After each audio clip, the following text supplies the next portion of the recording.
In the hushed digital archives of an old Avignon hospital, a scanner's beam glides across a fragile, ancient parchment. This manuscript, mistakenly catalogued for centuries as a collection of a papal physician's recipes, had languished in obscurity. Yet, on its margins, nestled beside a list of innocuous herbs, a medical historian discerned something profoundly out of place. Lines etched in an almost invisible cipher. It wasn't Latin. It was a fusion of Latin and a secret alphabet, one known only to them, the Knights Templar. The decryption of the very first entry, dated April of 1314, sent a chilling jolt through their veins. The shepherd has consumed the poisoned lamb. His flock will soon follow. The first debt is paid. This discovery transformed one of the Middle Ages' most enduring mystical legends into the cold, hard blueprint of an assassination. It forced historians to re-examine a pivotal question. What if the curse of the last Grand Master of the Templars wasn't a desperate cry, but a signal to strike? In that instant, the case of the Temple Order's revenge was reopened. The year is 1314. 7 long years had passed since that cold October morning when the Knights Templar were arrested across France. For the kingdom of Philip IV, the Fair, this chapter was closed. The greatest military financial order in the history of Christendom was shattered, its assets confiscated, and its leadership broken by torture and humiliating confessions. France, under the iron fist of its monarch, was morphing into a new kind of centralized bureaucratic state. King Philip, known as the Iron King, stood at the zenith of his power. He had subdued the feudal lords, brought the papacy to its knees by relocating its seat to Avignon, and now he had crushed the last of his creditors, whose power and wealth cast a long shadow over his own. In his eyes, this was no mere plunder, but an act of statecraft, a bold declaration of the crown's absolute supremacy over any other power, be it secular or spiritual. The order he had established seemed unshakable. In Avignon, Pope Clement V, a frail and ailing man, lived out his final days in a gilded cage. He had sanctioned the order's destruction, signed the bulls, and excommunicated those his predecessors once blessed. He had fulfilled the French king's will, but this subservience cost him, and the papal throne, its independence. His court was mired in intrigue, and his physicians tried in vain to alleviate the pontiff's suffering, which his contemporaries attributed to divine retribution for his betrayal.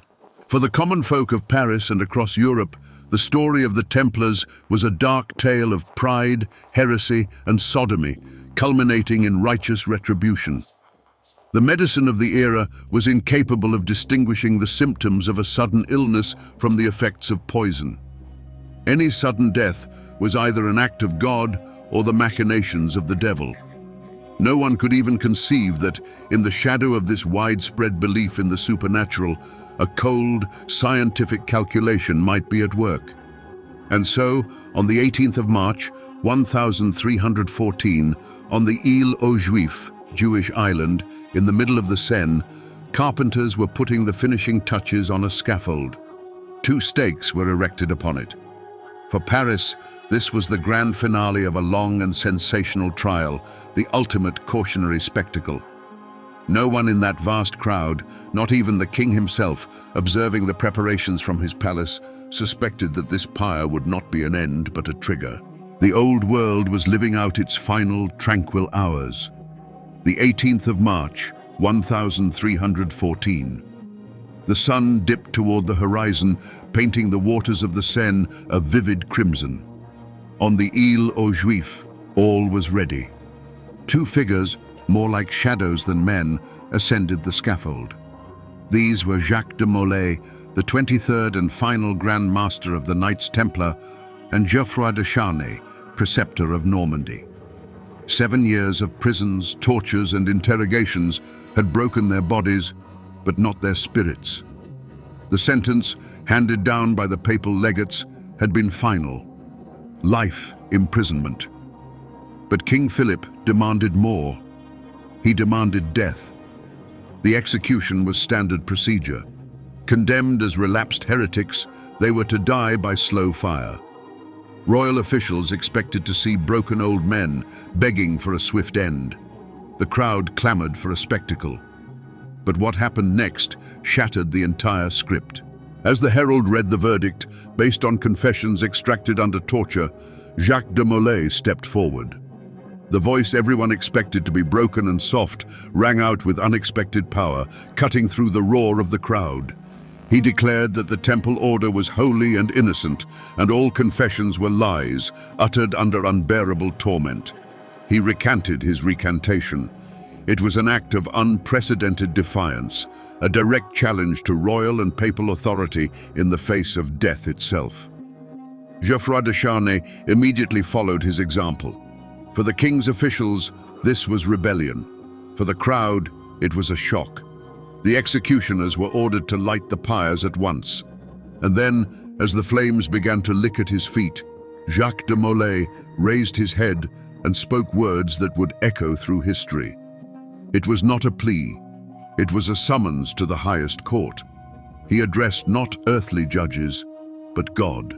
He called upon Pope Clement V, King Philip IV, and his advisor Guillaume de Nogaret to appear before the Almighty's judgment within 1 year to answer for their deeds. The crowd stood transfixed. This was more than a dying curse. It was a prophecy delivered with absolute conviction. The executioners did their gruesome work. The bodies burned to ashes, but the words spoken from the pyre could not be burned away. They spread through Paris and then across all of Europe. That evening on the Île aux Juifs, more than just an execution took place. A tectonic shift occurred. The Templar affair ceased to be a legal case and transformed into an eschatological drama. Now, all eyes were fixed not on the king and the pope, but on the calendar. The countdown had begun. The question everyone asked was simple. Was this the dying delusion of a desperate old man, or a verdict that a higher power was now poised to execute? In the royal palace of the Cité, Jacques de Molay's words were perceived as a final, desperate insult. Philip IV, a man who believed in nothing but the power of the state and his own will, dismissed it as insolence, not a threat. For him, a pragmatist to the bone, the curse was merely an element of political theatre, an annoying final chord that might trouble the minds of the common folk. Orders were immediately given: tighten control over chroniclers, suppress any rumors, and present the Grand Master's dying words as blasphemy and a sign of his final descent into heresy. The system built by the king reacted in the only way it knew how, by attempting to administratively suppress an inconvenient truth. The reaction in the papal palace in Avignon was quite different. News of the prophecy reached Clement V and shattered his already fragile will and ailing body. This man, who had spent his life navigating between duty and fear, took the summons to God's judgment literally. The curse weighed on his conscience like an unbearable burden. Chronicles report that from that moment, the pontiff's health rapidly deteriorated. He was tormented by nightmares, surrounded himself with physicians, but sought from them salvation less from physical ailments than from metaphysical terror. The Pope, the head of Western Christendom, feared not an assassin's knife, but the invisible hand of divine justice. Meanwhile, in the streets of cities and villages, the curse began to live a life of its own. From mouth to mouth, passed by merchants, pilgrims, and wandering monks, it transformed into legend. People, crushed by taxes and the king's iron will, saw in the Grand Master's words a hope for ultimate justice. In their eyes, it was not the rebellion of a heretic, but the voice of a prophet. No one doubted that God himself would now render judgment. This universal gaze, fixed upon the heavens in expectation of a miracle or a reckoning, was the best cover the conspirators could have ever dreamed of. Even the most educated minds of the era found themselves ensnared by their own intellectual frameworks. Theologians debated the canonical weight of a posthumous summons to divine judgment. Lawyers discussed whether a verdict issued by earthly authority could be challenged in such a manner. All of them analyzed the event through the lenses of faith, law, and superstition. No one considered it a signal, a declaration of war waged by entirely different means. This wall of incomprehension, built from fear, contempt, and popular myth, forged the perfect conditions. While the king consolidated his power, the Pope prayed for his soul's salvation, and the populace awaited a heavenly sign. In the shadows, those who chose not to await God's judgment, but to become its instrument, were at work. This widespread delusion allowed a new, invisible power to gather momentum. Revenge was being brewed not in the heavens, but in apothecaries' labs and quiet confessionals. The retribution envisioned by the surviving Templars would not involve swords. Their war was to be fought in silence, far from the battlefields. Their primary weapon became something the king and pope considered their exclusive domain, yet in which they hopelessly lagged behind the order: knowledge. Not theological treatises, but practical, lethal knowledge, honed by centuries of hands-on experience.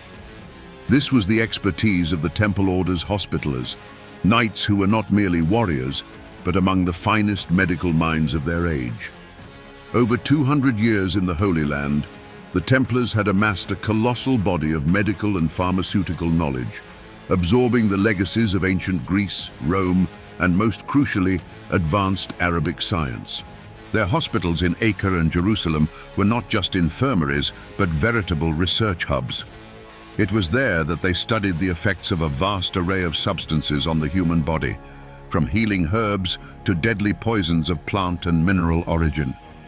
They knew what court physicians did not: how to concoct a poison that wouldn't kill instantly, but instead induce symptoms indistinguishable from a natural illness. The Avignon Poison Codex is more than just a collection of recipes. It was the protocol for a new kind of war. Its pages detail arsenic-based compounds that produce the hallmarks of severe dysentery, as was the case with Pope Clement. It also contains instructions for working with toxic mushrooms, whose toxins destroy internal organs, mimicking the fire the pontiff's nephew described. And finally, there is a recipe for aconite-based poison, a substance that, in small doses, causes muscle paralysis and cardiac arrhythmia. A single drop of such a substance added to wine could turn a fall from a horse into a programmed outcome, not an accident. But knowledge without the means to apply it is useless. The second component of their weaponry was a network.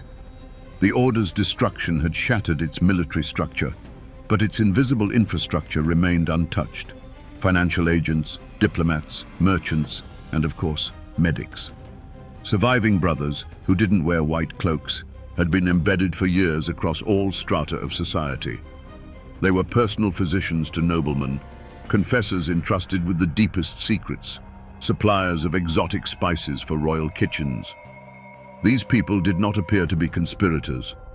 They were part of the system, unseen cogs in the machinery of state, who, at the right moment, received the command to act.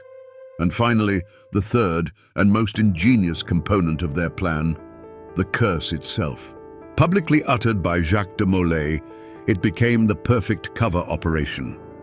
Any death in the highest echelons of power was now automatically attributed to divine wrath. This diverted all suspicion from the actual perpetrators. The curse generated a noise of supernatural explanation in which no one would bother to seek a rational one. Why launch an investigation when the culprit had already been appointed by heaven itself? Against such a subtle weapon, adversaries were utterly defenseless. King Philip's security service hunted for conspirators wielding swords and daggers and intercepted couriers bearing coded messages. They were prepared for open rebellion, yet utterly vulnerable to a doctor whose furrowed brow prescribed a seemingly innocuous remedy to his patient. They sought threats from without, failing to grasp that danger had already seeped within, lurking in a glass of wine or a spoonful of tonic. The system built by the Iron King was utterly blind to a war waged on a molecular level. On April 20th, 1314, a mere 33 days after the fiery execution of Jacques de Molay, Pope Clement V perished in agonizing torment. The news ripped across Europe, hailed as irrefutable confirmation of the prophecy. The first of the three had been summoned to God's divine judgment. For the clandestine committee known as the Avengers, this was a resounding triumph. Their science had operated with chilling precision, and the legend of the curse even more effectively. It seemed the ensuing steps would be mere technicalities, yet they had gravely underestimated one man, a formidable figure who placed his faith in neither God nor devil, but solely in the unyielding force of human will. Guillaume de Nogaret, keeper of the seal, chief jurist, and the very architect of the Knights Templars' destruction, Nogaret served as the cunning mind of King Philip IV's regime. Upon hearing of the Pope's demise, he alone among the court refused to see the hand of God at work. He saw a pattern. He perceived an execution, not of prophecy, but of a sentence, meticulously carried out by human design. To him, the pontiff's death by dysentery, conveniently following a public curse, was far too perfect a coincidence to be credible. He launched his own clandestine investigation. Thus began a perfect storm for the conspirators. Nogaret, leveraging his intricate network of spies, began scrutinizing every individual who had surrounded the Pope during his final weeks. He wasn't seeking assassins wielding daggers. Instead, he sought anomalies: a newly appointed physician, an unfamiliar herb supplier, a monk with an uncharacteristically obscure past. His analytical mind, honed by years of navigating legal and political intrigues, methodically sifted through the facts, discarding the mystical chaff. And he found a crucial thread. He uncovered that the personal apothecary, who had prepared Clement's final remedies, possessed distant ties to a Templar hospital in Provence.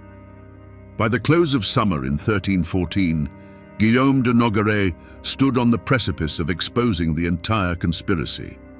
He still lacked direct evidence, but he had already compiled detailed dossiers on several suspects and grasped their core modus operandi: the use of poisons designed to mimic natural diseases. He was preparing a damning report for King Philip, a document that would transform the whispered legend of a curse into an undeniable case of high treason. The Avengers' meticulously crafted plan was crumbling before their very eyes. Once the king learned the truth, he would unleash the full, terrifying might of his state upon them. The hunt would no longer be for phantoms, but for flesh and blood individuals. Their science, their intricate network, their ingenious plan, all of it was poised to turn to dust. The conspirators knew Nogaret was closing in, far too close for comfort. Their network, invisible to royal spies, was a two-way conduit of information. The message was terse and unambiguous. The keeper of the seal was preparing his report, and the net was tightening. At this critical juncture, the Avengers Committee faced a stark choice: flee into hiding, accepting defeat, or launch a devastating preemptive strike. They chose the latter. Their response was not an act of desperation, but a chilling testament to their fundamental logic. They were not victims, they were judges, and they swiftly rendered their verdict upon Guillaume de Nogaret. The true genius of their maneuver lay not in the weapon they chose, but in the impeccable timing and the devastating consequences it would unleash. They refused to wait until Nogaret's report landed on the king's desk. They struck precisely when Nogaret's investigation was at its fever pitch, when he was utterly consumed by his quest for truth, and perhaps had let his guard down, confident his adversaries remained oblivious to his progress. He made the fateful error common to all rationalists confronting fanatical conviction. He gravely underestimated their intelligence network and their unshakable resolve. In September of 1314, Guillaume de Nogaret died suddenly and mysteriously. The official story claimed he succumbed to suffocation brought on by a sudden illness. Court chronicles, in their typically vague fashion, whisper of how the kingdom's most powerful man after the king suddenly suffered a swollen tongue and died in terrible agony. Symptoms that court physicians dismissed as apoplexy or divine intervention for modern toxicologists paint a clear picture. Poisoning by a potent, fast-acting venom likely slipped into his food or drink. And here, the scattered pieces coalesced into a chilling mosaic. Nogaret's death didn't merely salvage the conspiracy, it became its very cornerstone. The report discovered on his desk now appeared not as the brilliant culmination of an investigation, but as the paranoid ravings of a man driven mad by the fear of a curse. The man who sought to debunk the legend had himself become its most potent proof. His swift and horrific end was universally interpreted, from peasant to king, as undeniable confirmation that Jacques de Molay's curse was indeed at work. In that pivotal moment, the Avengers achieved an intellectual alchemy. They didn't merely eliminate a threat, they transmuted the greatest danger to their plan into its most powerful validation. Their weaponry, a mastery of poisons, their unseen network, and the terrifying legend of the curse, functioned as a single, flawless mechanism. They had fundamentally broken the logic of the medieval world, compelling it to believe in the supernatural, while they themselves operated with cold, scientific precision. Now, the path to their ultimate target, King Philip, lay unobstructed, and no one dared question the power of the curse ever again. Nogaret's death served as a final, chilling warning, and simultaneously removed the last remaining obstacle. King Philip IV was now isolated, engulfed by the fear and superstitions of his own court. He was no longer merely a monarch, but the central figure in a gripping drama that held all of Europe spellbound. The Avengers' plan was entering its final, most meticulously orchestrated phase.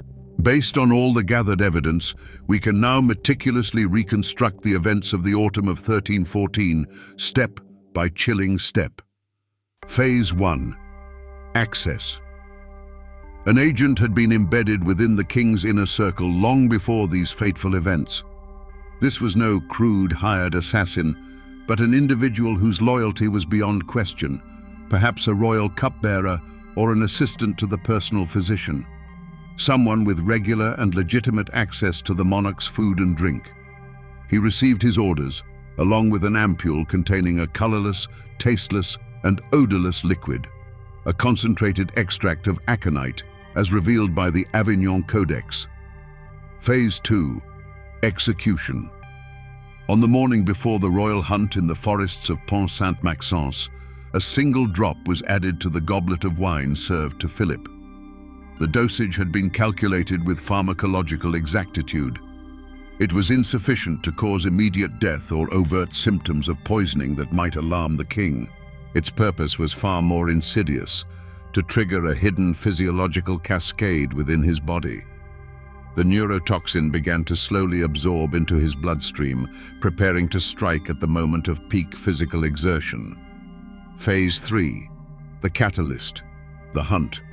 The thrill of the chase, the furious gallop, the strain on his muscles, all served to accelerate his circulation, delivering the poison directly to his nerve endings.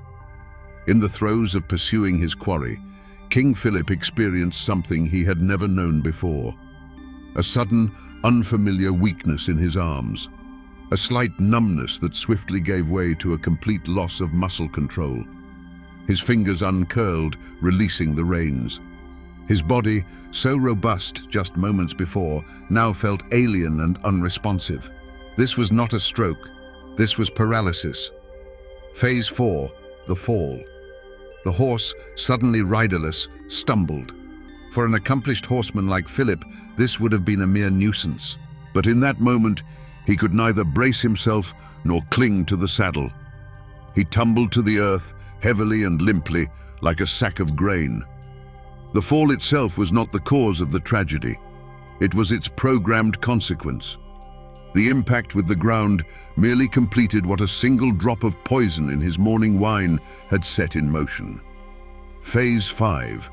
Concealment.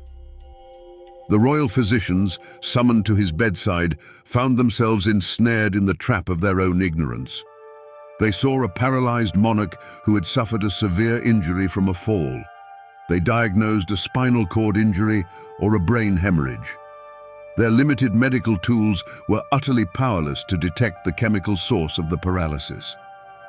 On November 29, 1314, Philip IV, the Fair, passed away. The official verdict, an unfortunate hunting accident. But now, as we read the lines of the Avignon Codex, we know the truth. The Iron King fell not from striking the earth, but from a drop that froze the blood in his veins. The final debt had been paid. All procedural questions were laid to rest. The triumph of the Avengers Committee was absolute, and absolutely silent. There were no parades, no declarations of victory, only a cold, stark satisfaction derived from a sentence flawlessly executed. Yet the price of this justice, meticulously administered by human hands, proved immeasurably higher than they could have possibly conceived. Their target had been 3 men. The ultimate victim became an entire nation. The Kingdom of France, which Philip IV had so painstakingly and ruthlessly forged into a unified power, found itself beheaded. An era began, known to history as the Curse of the Cursed Kings. The Iron King's 3 sons, Louis X, Philip V, and Charles IV, succeeded one another on the throne with dizzying speed. Their reigns were brief, their fates tragic, and not one of them left behind a male heir. The Capetian dynasty, which had ruled France for over 3 centuries, was visibly fading away. A vengeance aimed at the top had triggered a systemic collapse throughout the entire state. The death of Philip's last son in 1328 severed the direct line of the dynasty and created a perilous power vacuum. This vacuum immediately drew in external forces. England's King Edward III, Philip the Fair's grandson through his mother, laid claim to the French throne.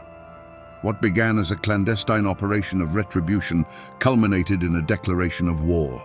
The targeted vengeance of a handful of intellectuals ignited the inferno of the 100 Years' War, a conflagration that would rage across the lands of France, claiming the lives of generations of French and English alike. And what of the Avengers themselves? Having achieved their grim objective, they vanished from the pages of history as seamlessly as they had appeared. The order was not reinstated. Their names remained unknown. They became ghosts who, having enacted their brand of justice, were forced to silently witness their victory transform a prosperous kingdom into ashes. In their zeal to punish those responsible for the order's demise, they had unleashed a chain of events that led to the deaths of hundreds of thousands of innocents. Their victory was complete, but it was barren, and its dark inverse was the tragedy of an entire country. And so, we return to the hushed quiet of the Avignon archives, to the unassuming manuscript lying beneath the scanner's beam. Now, we gaze upon it with entirely new eyes. It is no longer merely a collection of recipes. It is the chilling protocol of the most successful covert war in medieval history. The Avignon Codex of Poisons is more than just an artifact. It is undeniable proof that history's greatest weapon has always been not iron, but knowledge, wielded by an unyielding will. The legacy of this invisible war proved far more destructive than its architects could ever have predicted. The fall of the Capetian dynasty and the chaos that plunged France into the abyss of the 100 Years' War are direct echoes of those tiny drops of poison administered to the king and his inner circle. The curse, initially conceived as a mere cover story, had taken on real, bloody flesh, leaving scars upon the face of Europe that refused to heal for more than a century. Yet the most profound legacy of this tale was not political, but profoundly psychological.